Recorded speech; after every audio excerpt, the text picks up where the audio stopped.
Mini has always been very electric to drive. Small dimensions, exciting dynamics, all those things just come together to deliver a beautiful driving experience. But it has never really been electric in the literal sense of the word. But now it is. Meet the all-electric Mini. Whether it is really as electric as before to drive, that's what we are trying to find out in this drive report.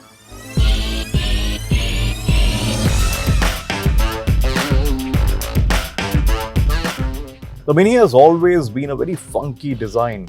So how do you really differentiate an all-electric Mini from the regular ones? Well, you throw some very fluorescent and bright green paint and that's job done. So if you look at it closely, you'll not really find any dramatic difference between the standard Mini and the electric Mini. Of course, the overall design, the whole wheelbase, or rather the footprint of the car is exactly the same. But it's these highlights which make a lot of difference, and they announce to the world that this is an all-electric car that you're driving.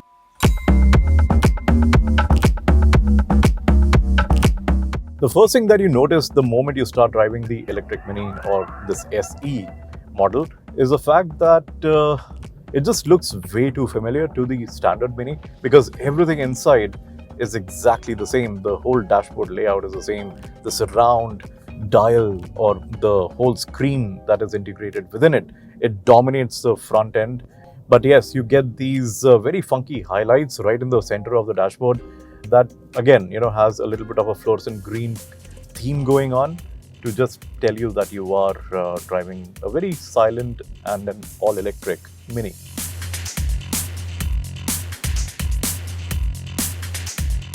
What I absolutely love about this Mini Cooper SE is the fact that it is still pretty fun to drive. I thought that with the additional weight of the batteries, the dynamics are going to be all flawed, but yes, they are a little compromised compared to the petrol engine car, but they're not too bad. In fact, the sense of comfort has actually improved a lot because it's now become a very silent experience with the motors and the all-electric drive. You can only hear the tire noise and some elements from the outside, but generally it just feels comfortable, which you cannot really associate with a Mini at all because it just used to not be a comfortable experience. So in that sense, it's a very, very different car from what it is based on.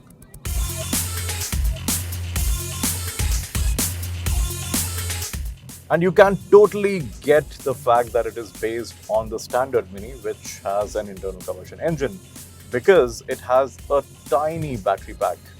And the battery pack is all of 32.6 kilowatt hour. In a world where we already are moving towards 50 plus, sometimes even 70 kilowatt hour battery packs, when you get into the Mini, you should not expect a range of more than, I think, 200 odd kilometers. And that too, if you're being rather generous on the throttle.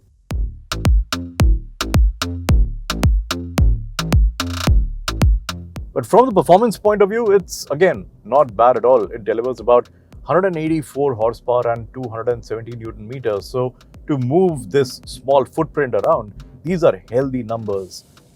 It is also the fact that because it's an all-electric car, all that surge just comes at the moment you put the throttle down. But I say that specifically for the sport mode, and there are 4 modes in this one. One is sport, and then you get into this button over here. You toggle it, get into mid, green and green plus. Now, I also must say that there are different ranges that you get with all of these modes.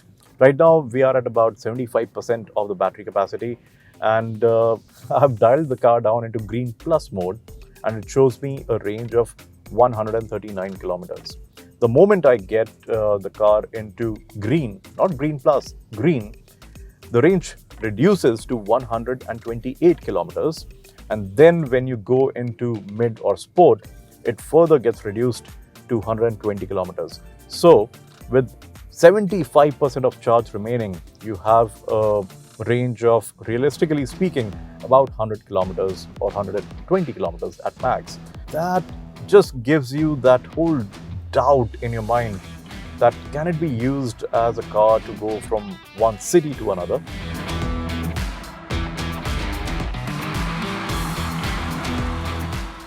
And the answer is technically no, because of two main reasons. One, of course, is the driving range, which is fairly limited, especially if you would like to drive this like a Mini should be driven, which is in a very excited manner.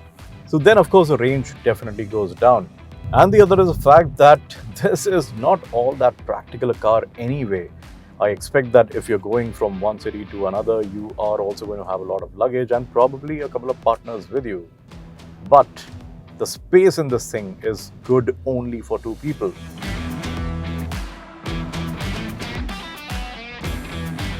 And just generally as well, the Mini has never really been a car that people take for interstate drives. They use this car for typically roaming around the city confines and just going for nice, fun night drives. And in that way of use, this thing is going to be absolutely phenomenal because the performance is definitely there. It does 0 to 100 in about 7 seconds. So it's ample fast, and at the same time, it just gives you that whole sense of comfort as well, which I explained because it's very silent. Unfortunately, that also robs the Mini of its personality, the Mini Electric, that is the SE, because a lot of it has to do with the noises the engine makes and the way this thing just moves about. But yeah, I think these are compromises that we have to increasingly start accepting because everything is moving into the electric spectrum, and it is no different with the Mini. It's just that this is based on the petrol engine car, so you feel it a little bit more. But the moment Mini does things in a different way with an all-electric architecture, you will definitely notice that things have moved to a very, very different level in a very good way.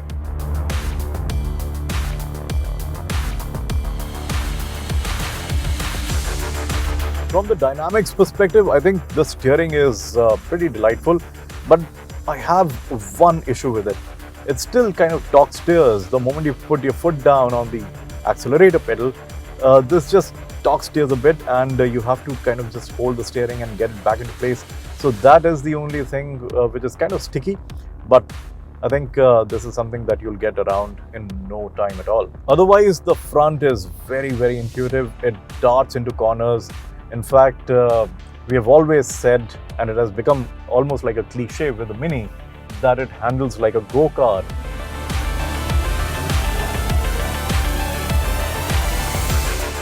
Now, if you were to charge the Mini Electric at a DC fast charger, this thing is going to juice you up to about 80% from zero in about 30-35 minutes.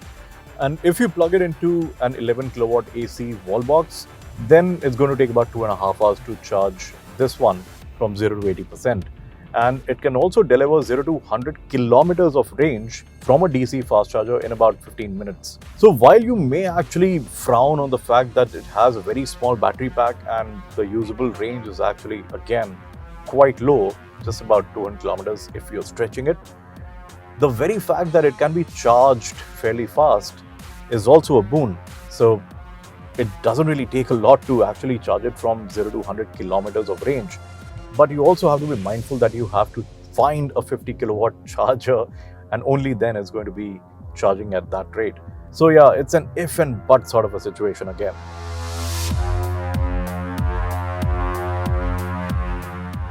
In terms of features, this thing has literally all the basic features that now you expect from a car of this sort. In fact, cars even much lesser than this one offer much more. So this, of course, has all your connectivity features, but crucially, it just gets Apple CarPlay and not Android Auto. So that's just too bizarre.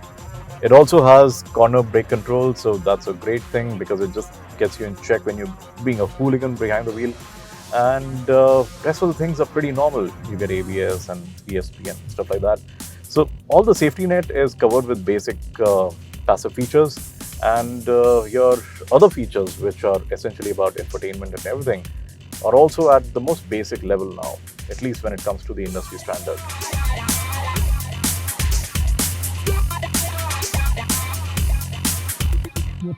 But all that does not really matter too much because this is not really going to be your primary car anyway, I imagine. This is going to be the second or the third car, and it's not going to be used as much either. So when you factor all that in, all these features are pretty much on point and plenty enough for you to just be entertained. In fact, the biggest entertainment factor is going to be delivered by the regen system of this car. There are two levels, one is low regen and one is high, and I have just been absolutely impressed by what the high regen really delivers, because that delivers a single pedal driving experience. You can literally come to a complete stop like we have now. We are at 0 kilometers per hour, and that is how brilliant it is. And it does not really feel very artificial. It feels very fluid and very natural as well. Sometimes you do get a very vague sort of a feel from a single pedal driving experience, with the regen being very artificial, but this one feels very nicely tuned.